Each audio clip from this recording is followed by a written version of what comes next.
आराधना। शाम का धुंधला घिरने लगा था। पेड़ों की डालियां पंछियों के कलरव से गूंज रही थीं। अपने नीड़ में लौटने की खुशी हर संवेदनशील प्राणी को होती है। मैं भी आज जल्द ही अपने ऑफिस से निकल गई। प्राचार्य बनने के बाद मैं ज्यादा समय स्कूल में बिताती थी। छुट्टी के बाद भी 1-2 घंटे रुककर सारे काम निपटाती। यूं भी घर में मेरा इंतजार करने वाला कोई नहीं था। एकाकी जीवन जीते हुए एक लंबा अरसा बीत गया था। जीवन के उतार चढ़ाव बहुत कोमल उम्र से शब्दों में ढलकर कहानी कविता बनने लगे थे, पर ये मेरे अस्तित्व को एक नई पहचान दे देगा, ये तो उस दिन पता चला जब मेरी रचनाओं की डायरी विपुल के हाथों लग गई। मेरे चेंबर में मेरे भाई सरीखा, एक कॉलेज का स्टाफ जो बहुत मुंह लगा था, फाइलें उठाते समय खुली हुई डायरी की चंद पंक्तियां पढ़ने लगा। मेरी अनुपस्थिति में उन्हें पढ़ते हुए अनायास उसके मुंह से वाह, गजब आदि शब्द निकल रहे थे। मैंने जब कमरे में प्रवेश किया, वो डायरी पढ़ने में तल्लीन था। मैंने लगभग डांटते हुए उसे डायरी बंद करने को कहा।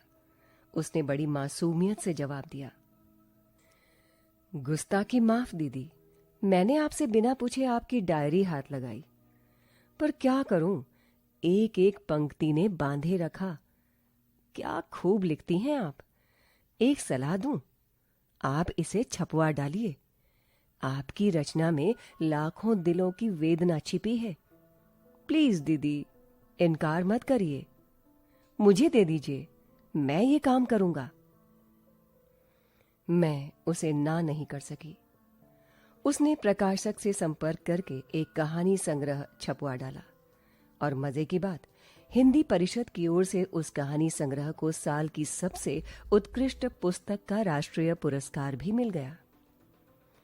ऐसा नहीं था कि ये मेरी पहली रचना थी। बचपन में मिली दुत्कार और समय समय पर मिलने वाले अपमान की टीस को पन्नों पर 12-13 वर्ष की अवस्था में ही उतारने लगी थी, पर सबसे छुपाकर उन्हें डायरी में बंद रखती, क्योंकि मुझे पता था कि जिस घर में लड़की के रूप में जन्म लेना अपराध माना जाता है, वहां मेरी भावनाओं की क्या कीमत होगी। खैर, इस पुरस्कार के बाद पार्टियों का लंबा सिलसिला आरंभ हुआ, जो हफ्ते भर चलता रहा। शायद उसी की थकावट होगी जो आज छुट्टी के बाद घर जाकर आराम करने का मन हो आया। घर पहुंचने पर रोज की तरह नंदू ने दरवाजा खोला। मैं सोफे पर बैठकर अखबार पलट रही थी और चाय का इंतजार भी। चाय पीकर ही फ्रेश होने जाती हूं, तभी कॉल बेल की आवाज आई। नंदू ने दरवाजा खोलने के पश्चात आगंतुक से मुखातिब होकर बताया, दीदी, वीरभद्र से कोई आया है। वीरभद्र का नाम सुनते ही मैं चौंक गई, पर फिर रूखे स्वर में कहा, बोल दो, काम में व्यस्त हूं, अभी नहीं मिल पाऊंगी। 5 मिनट बाद नंदू फिर आया और एक कागज देते हुए कहा, उन्होंने ये आपको देने को कहा है। कागज पर लिखा था, रोहन राजपूत उर्फ सोनू। मैं एक पल को सन्न रह गई। नंदू को इशारा किया कि उसे अंदर ले आए। जैसे ही सोनू ने प्रवेश किया, मैं सकते में आ गई। मेरा छोटा भाई सोनू मेरे विवाह के समय कक्षा 8 में था और अब 15 साल बाद लंबा, गोरा, चिट्टा, स्मार्ट युवक। मुझे विश्वास नहीं हुआ कि ये वही सोनू है जिसे गोद में लेकर मैं पूरा मोहल्ला घूम जाती थी। जैसे ही उसने मेरे पैर छुए, मैंने उसे गले से लगा लिया। एक आत्मिक अनुभूति जो एक लंबे अंतराल के बाद मिली थी, वो अवर्णनीय थी। हम दोनों भावातिरेक में रो पड़े थे। उसने अपने आप को मुझसे अलग करते हुए कहा, कैसी हो दीदी? मेरे जवाब की प्रतीक्षा किए बिना बोल उठा, अखबारों में तुम्हें मिलने वाले पुरस्कार की घोषणा और फोटोज देखकर रहा नहीं गया।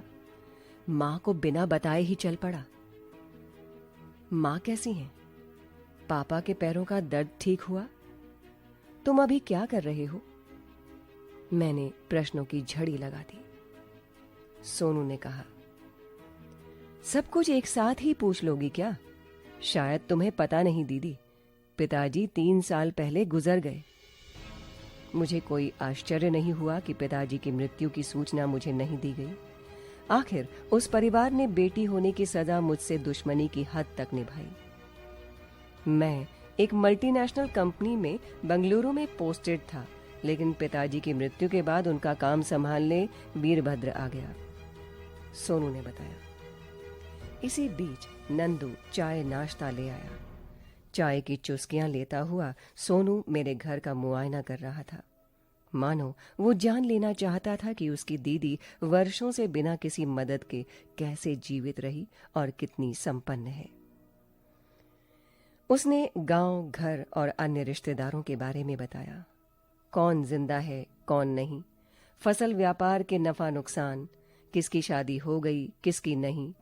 मेरे चेहरे के आते जाते भावों पर वो एक बुजुर्ग की भांति मेरा हाथ अपने हाथों में लेकर बैठ गया। करीबन 2 घंटे में वो 15 साल की बातें संक्षिप्त में बोल गया। फिर अचानक कहा, दीदी, मैं रात की गाड़ी से निकल जाऊंगा, कल दोपहर तक पहुंच जाऊंगा, नहीं तो निन्नी मेरे बिना खाना नहीं खाएगी। निन्नी? ये निन्नी कौन है? मेरी 2 साल की बिटिया। मैंने अपनी नजरें झुका लीं। एक बार उस घर में बेटी होने का दंश मैं भोग चुकी थी, फिर पोती होने का अभिशाप क्या उसे नहीं झेलना पड़ेगा? या घर में पोती के प्रेम ने मां पिताजी के स्वभाव में बदलाव ला दिया? ना चाहते हुए भी मैं पूछ पड़ी। सब लोग निन्नी को प्यार करते हैं ना? मेरा आशय वो समझ गया था। दीदी, निन्नी के जन्म के बाद पापा कई दिनों तक मुझसे और रितु से बात नहीं करते थे। रितु को 1-2 बार उन्होंने उलाहना भी दिया, मानो बेटी के जन्म देकर उसने कोई अपराध किया हो। रोज रोज की कलह से तंग आकर मैंने अपना घर अलग करने की बात कह दी। मैंने उनसे साफ साफ कह दिया, दीदी ने जिस अपमान को आजीवन भोगा है, मैं वो अपनी बेटी के साथ नहीं होने दूंगा। दीदी से कुछ साल बड़ा होता तो शायद मैं दीदी के साथ खड़ा होता। ठाकुर परिवार में केवल बेटे पैदा हों, बेटी नहीं, ये कैसे संभव है? पिताजी इस 2 टूक फैसले को ना तो मान सकते थे और ना अपनी दकियानूसी सोच से छुटकारा पा सकते थे। उन्होंने खाना पीना छोड़ दिया और एक रात बाथरूम में ऐसा चक्कर खाकर गिरे कि उनका ब्रेन हैमरेज हो गया।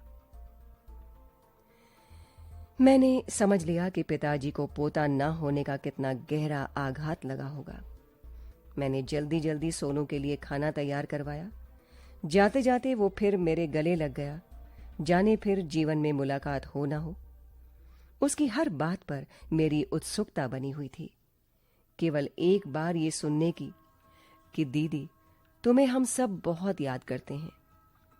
शायद वर्षों का मलाल क्षण भर में मिट जाता, पर नहीं, वो तो केवल इतना ही बोला, अपना ख्याल रखना दीदी। उसके जाने के बाद मैं बिस्तर पर लेट गई। लगता था कितने दिनों की थकी हुई हूं। दिमाग भन भना रहा था और आंखों से नींद कोसों दूर।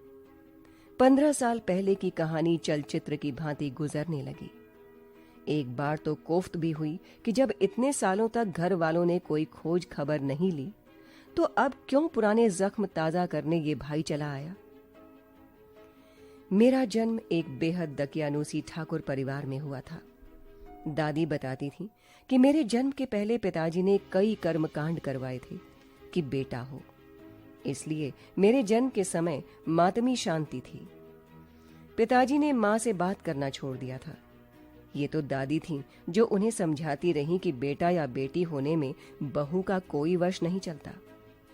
मेरे चाचा के बच्चों से पिताजी को विशेष लगाव था, क्योंकि वे सभी लड़के थे। मेरी चाची को सभी सिर आंखों पर बिठाते। हालांकि दादी ने मेरे जानते हुए ऐसा भेदभाव कभी मां के साथ नहीं किया। मैंने बहुत वर्षों बाद जाना कि मुझसे बड़ी 2 लड़कियों को जन्म के बाद शायद नमक चटाकर मार डाला गया था। 5 साल के बाद जब मेरा भाई पैदा हुआ, तब घर में दिवाली सा माहौल था। मेरे भाई और मेरे बीच जबरदस्त भेदभाव किया जाने लगा। समय के साथ मुझे महसूस होने लगा कि मैंने यहां जन्म लेकर अपराध किया है। पता नहीं शुरुआती दिनों की स्नेही मां कैसे बदल गई। वो भी केवल भाई के लिए सोचती। इतना होने पर भी सोनू के लिए मेरे मन में कोई बैर भाव नहीं जगा। हम दोनों एक दूसरे को बेहद चाहते। मैं उसे अपने पास ज्यादा रखती, क्योंकि स्कूल से आकर उसके नहलाने खिलाने और खिलाने की जिम्मेदारी मुझे सौंप दी गई थी। दादी की पहल पर मुझे पढ़ने का अधिकार मिल गया था। मैं पढ़ाई में अव्वल आती, लेकिन इंटरमीडिएट के बाद पिताजी ने पढ़ाई पर रोक लगा दी। उन्हें ये पैसे की बर्बादी लगता। पिताजी यों भी मुझे देखना नहीं पसंद करते। एक तलाकशुदा अधेड़ उम्र के पुरुष से मेरा विवाह करवा दिया गया। बदले में उसने कोई दहेज नहीं लिया। इस बेमेल विवाह से केवल मेरी दादी और मेरा भाई दुखी थे। विवाह के बाद मैं सोनभद्र आ गई। खैर, विप्लव के साथ मेरी सबसे अच्छी बात यह रही कि उसने मेरी पढ़ाई जारी करवा दी, विवाह के बंधन में नहीं जकड़ा। सोनभद्र आने के एक हफ्ते बाद ही उसने मेरा कमरा ऊपर की मंजिल में करवा दिया, ताकि मैं बिना किसी बाधा के पढ़ाई लिखाई करती रहूं। घर के कामकाज के लिए कई नौकर चाकर थे, पर फिर भी मैं रसोई वगैरह देख लेती। हल्के फुल्के कामकाज निपटाकर कॉलेज जाती। मुझे आश्चर्य होता कि विप्लव ने मुझे एक पत्नी की हैसियत से कभी नहीं देखा। मेरे प्रति कोई आकर्षण नहीं, शायद उम्र का तकाजा था।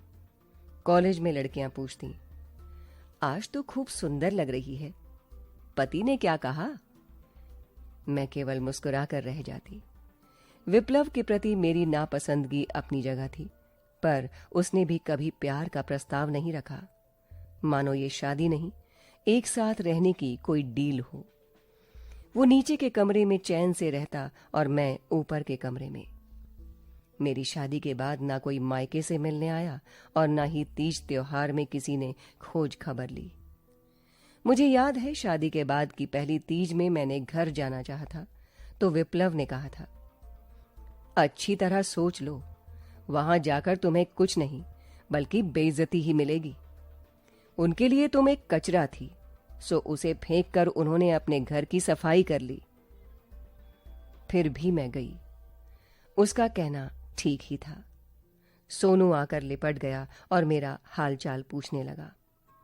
मां थोड़ी देर तक मेरे पास बैठी, मेरे कपड़ों और श्रृंगार से मेरा रहन सहन आंकने लगी, लेकिन जैसे ही पिताजी आए, वे उठकर अंदर चली गईं।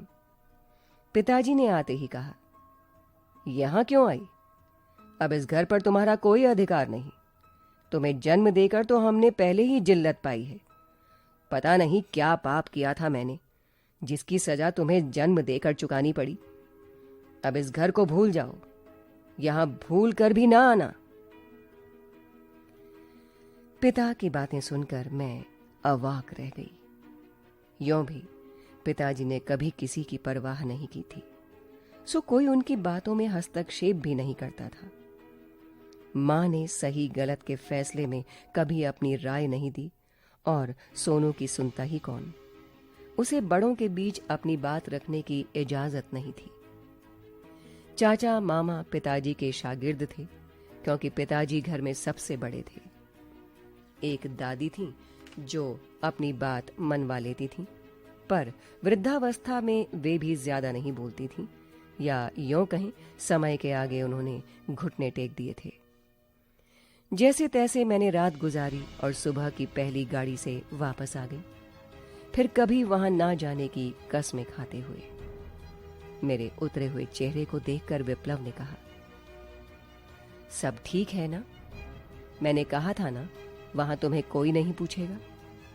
मैंने तुम्हारे पिताजी की तुम्हारे प्रति उपेक्षा उसी दिन भांप ली थी जब वे तुम्हारा प्रस्ताव लेकर मेरे पास आए थे। लगे हाथ उन्होंने एक और गोली दागी। यहां भी कभी मुझसे एक पति की जिम्मेदारियों की अपेक्षा ना रखना। घर में नौकर चाकर हैं तुम्हारा ख्याल करने के लिए। मैं अपने कमरे में पहुंचकर काफी देर तक रोती रही। हाय रे नसीब, लड़की होने का इतना बड़ा कसूर। पहले पिता ने नफरत की और अब पति ने। देखते देखते 5 साल बीत गए। मैंने मास्टर डिग्री हासिल करने के बाद डॉक्टरेट करना आरंभ कर दिया। विप्लव की उपेक्षा धीरे धीरे समझ में आने लगी। इस विवाह की आड़ में और पढ़ाई में मेरी व्यस्तता का बहाना लेकर वो किसी और के साथ मशगूल रहता। घर के रसोइया बिधान काका एक बुजुर्ग थे जिन्होंने अपने जवानी के दिन इसी घर में काटे थे। मालती दाई भी बहुत पुरानी थी। सच कहूं तो इन्होंने मुझे बहुत सहारा दिया। नीचे के कमरे में मेरा जाना बिल्कुल मना था। अगर कभी विप्लव को देखने का मन करता तो काका नहीं जाने देते। उन्होंने मुझे दबी जबान में विप्लव की आदतों के बारे में सब बता दिया था। मैं रोष में विप्लव से लड़ने का जब भी कोई कदम उठाती, मालती मुझे समझा बुझाकर चुप करा देती। शायद उन्हें भी अपना काम छूट जाने का भय था। एक बार काका ने मुझे ठंडे दिमाग से ये सोचने को कहा, यहां तुम्हें खाने पीने रहने की कोई कमी नहीं है। आखिर तुम मालकिन हो। तुम अगर मुंह खोलोगी तो घर से बाहर कर दी जाओगी। इसलिए चुपचाप विप्लव बाबू से मन हटाकर अपने पैरों पर खड़ा होने का प्रयत्न करो। फिर कोई कड़ा निर्णय ले लेना। उनकी बातों में दम था। मैंने विप्लव की नजरों में अपने आप को निरीह बना दिया था, एक कमजोर पत्नी जिसे पति के विरुद्ध आवाज उठने की आजादी नहीं हो। मेरी कुछ रचनाएं स्थानीय पत्रिकाओं में छपनी शुरू हुईं। रचनाओं के साथ दिया हुआ मेरा परिचय और फोटो से लोगों ने मेरे पति के बारे में भी जाना। उसी में किसी ने फोन करके बताया कि जिसे आप विप्लव शर्मा के नाम से जानती हैं, वो असल में भोलानाथ है और शहर की एक वेश्या के साथ उसका संबंध है। इसलिए मेरी रचनाओं के प्रकाशन के बाद विप्लव ने आपत्ति जताई थी कि लिखने से कोई मनाही नहीं, पर छपवाना नहीं। उसकी असलियत जानने के बाद मैंने भी तय कर लिया कि मैं उससे विधिवत अलग होकर एक स्वतंत्र व्यक्तित्व का निर्माण करूंगी। संघर्ष मनुष्य को या तो तोड़ देता है या जोड़ देता है। मुझे मेरी नियति ने मजबूत बना दिया था। कुछ बुरे लोग मिले तो अनेक अच्छे लोग भी। अपना अतीत भूलकर नए सिरे से जिंदगी की शुरुआत करूंगी। मेरे इस नए निर्णय का मेरी सहपाठियों और कॉलेज की विभागाध्यक्ष मीरा दी ने स्वागत किया। तब तक पीएचडी पूरा होने में कुछ समय था। कॉलेज के प्रिंसिपल के अनुग्रह पर मुझे उसी कॉलेज में व्याख्याता की नौकरी मिल गई। मैंने ये सब अभी तक विप्लव को नहीं बताया था। जब मैंने अलग ठिकाने की तलाश कर ली, तब एक दिन उनके कमरे में जाने का निर्णय किया, जहां मेरे जाने पर प्रतिबंध था। दोपहर का समय था। मैं बिना दरवाजा खटखटाए अंदर घुस गई। सामने सोफे पर विप्लव और एक अधेड़ उम्र की महिला आपत्तिजनक मुद्रा में बैठे हुए थे। मुझे इस तरह अंदर आते देख वो बरस पड़ा। तुम यहां क्यों आई? उसकी बात का जवाब दिए बगैर मैंने कहा, तलाक का नोटिस तुम तक पहुंच जाएगा। मैं जा रही हूं। बिफर कर एक घायल शेर की तरह विप्लव ने हमला करना चाहा। अपनी औकात मत भूलो। मेरे आसरे पलने वाली औरत आज मुझ पर सवाल उठा रही है। इतने दिनों से अपने वजूद के कण कण को समेटती हुई जिस स्वाभिमान का मैंने मान रखा था, वो बिखर न जाए, इसका सदा ध्यान रखा था। मेरे संघर्ष ने मुझे बहुत बलवान बना दिया था। मैंने पलटकर एक झन्नाटेदार तमाचा विप्लव की गाल पर जड़ते हुए कहा, ये मत समझना मेरी बदनसीबी ने मुझे कमजोर कर दिया है। सामाजिकता की आड़ में मुझे अपनी पत्नी बनाकर तुमने सभ्य कहलाने का नाटक किया था। सच पूछो तो तुम ही मेरे आसरे पल रहे थे। तुम्हारी पहली पत्नी ने तुम्हें देर से पहचाना था, मैंने थोड़ा जल्दी पहचान लिया। उसने उपहास करते हुए कहा, जाओगी कहां? अपने मायके? उन्होंने तो तुम्हारे हाथ पीले कर पल्ला झाड़ लिया है। मैंने जवाब दिया, मुझे किसी सहारे की जरूरत नहीं। मैंने जीना सीख लिया है। और हां, मेरी खोज खबर लेने की कोशिश मत करना। मुझे तुमसे गुजारे भत्ते की कोई चाह नहीं। मैंने वकील साहब को लिखित रूप में सब समझा दिया है। तुम इन्हीं औरतों के साथ दिन रात गुजारो। ये मत समझना कि मुझे तुम्हारी करतूतें आज मालूम हुई हैं। जिस दिन तुमने मेरा कमरा अलग करवा दिया था, तुम्हारी आदतों की भनक मुझे उसी दिन लग गई थी। पर पढ़ना मेरी मजबूरी थी और लाचारी भी। अपनी पढ़ाई पूरी कर अपने पैरों पर खड़ा होने तक ये मकान मेरा आश्रय भर था और कुछ नहीं। कहकर मैं निकल गई। मैंने झट अपना जरूरी सामान बांधा और अपनी सहकर्मी मिसेस गोयल के यहां पहुंच गई। उन्होंने बड़े प्रेम से मेरा स्वागत किया। नियति की मार झेली वे भी सिंगल वुमन थी। 2 दिनों बाद मैंने कॉलेज के समीपवर्ती कॉलोनी में शिफ्ट किया। अकेले रहते हुए मैंने अपने आप को काम में इतना व्यस्त कर लिया था कि पिछले दिनों की कोई याद ना आ सके। कॉलेज के बाद रचनात्मक कामों में वक्त गुजर जाता। यूं तो मैं खुश थी या खुश रहने का प्रयत्न करती, फिर भी कभी कभी विप्लव के घर तरफ जाने का मन करता। लगता देखूं उस घर के नौकर चाकर जो बड़ी तन्मयता से मेरी देखभाल कर रहे थे, अब मुझे याद करते हैं या नहीं। पर मैं अपने को संभाल लेती। मेरे तलाक की खबर मैंने मां को भेजी थी, पर उधर से कोई जवाब नहीं आया। न किसी सहारे की पेशकश, न ही कोई दया माया का संदेश। 6-7 महीने के बाद मुझे लगने लगा मैं इस शहर से दूर चली जाऊं, जहां मेरा अतीत पीछे छूट जाए। इत्तेफाक की बात थी, उसी समय कुशीपुर में एक आवासीय विद्यालय में प्राचार्य के पद के लिए रिक्त स्थान की सूचना अखबारों में आई। मैंने फॉर्म भर दिया। नियत समय पर लिखित परीक्षा के साथ इंटरव्यू हुआ और मैं चुन ली गई। पहाड़ों के बीच बसा कुशीनगर अपनी प्राकृतिक सुंदरता के कारण जाना जाता है। यहाँ के लंबे चौड़े अहाते में स्थित गर्ल्स सेकेंडरी स्कूल अपनी बेहतरीन पढ़ाई के लिए दूर दराज के इलाकों में प्रसिद्ध है। छात्रावास में भी लड़कियों को विशेष सुरक्षा और सुविधा दी जाती है। ये जगह मुझे बहुत पसंद आने लगी थी। स्कूल के कामों में मैंने अपने आप को इतना व्यस्त कर लिया कि अपनी पिछली जिंदगी में करीब करीब भूल ही गई थी। छात्रावास की लड़कियों में अपना बचपना मिल गया था। उनके साथ प्रिंसिपल होने के बाद भी एक दोस्ताना रिश्ता कायम हो गया था। लिखने का शौक बचपन से था, पर हालात ने बहुत ज्यादा मौका नहीं दिया था। जो भी लिखा, अपनी व्यथा कथा और संघर्षों से प्रेरित भावनाओं को लेखनी का माध्यम बनाया, जिसमें लड़कियों के उत्पीड़न और समाज में उनके स्थान पर प्रबल प्रहार होता। इसलिए असंख्य लोगों को उसमें अपनी कहानी दिखती। अब मैं स्वतंत्र होकर लिखती। मुझे मेरा आकाश मिल गया था। लगता जैसे एक परिंदे ने अपनी आवाज पहचान ली थी। विद्यालय के सभी शिक्षक, स्टाफ और बच्चों का भरपूर सहयोग मिलता। एक अरसे के बाद माता पिताजी का चेहरा मेरे सामने से गुजर गया। पल भर को दादी, चाची, चाचा सभी की याद आ गई। वो घर और चौबारा जिसने मुझे कभी नहीं अपनाया, हमेशा लड़की होने के अपराध बोध से घिरी रही, आज सबके मोह बंधन ने मुझे खींचना चाहा। वो मोह बंधन जो सदा एक तरफा रहा। लगा जैसे आंखें भीग रही हैं, पर मैंने एक झटके से इन ख्यालों को परे धकेल दिया और खिड़की के पास आ खड़ी हुई। रात बीत चुकी थी।